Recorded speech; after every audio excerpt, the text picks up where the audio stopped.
Nchi tatu za Afrika Magharibi, Burkina Faso, Mali na Niger zimezua gumzo kwa kutangaza kujiweka kando na mahakama ya kimataifa ya jinai ICC. Serikali za nchi hizi zimeeleza kuwa uamuzi huo ni wa mara moja na zimesema ICC ni chombo cha ukandamizaji wa koloni wa kisasa. Hii inajiri huku ICC ikiwa na jukumu la kuchunguza kesi za uhalifu wa jinai ambazo zinaweza kuhusisha viongozi wa kisiasa na kijeshi duniani kote. Nchi hizo tatu zimeonyesha wazi kuwa haziko tayari tena kushirikiana na mahakama hiyo. Kulingana na taarifa rasmi, tunajiondoa mara moja kutoka ICC kwa sababu ni chombo cha ukandamizaji wa koloni wa kisasa, waliongea kwa pamoja.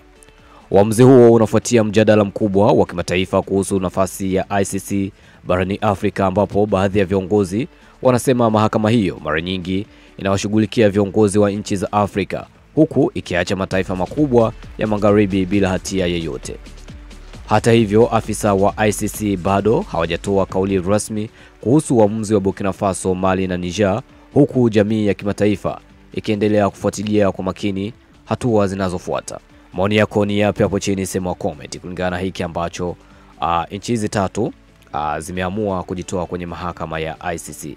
Yo, mimi naitwa Mr. Baro, the king of all black men, and that's on the world wide one, that's my name. See you another time.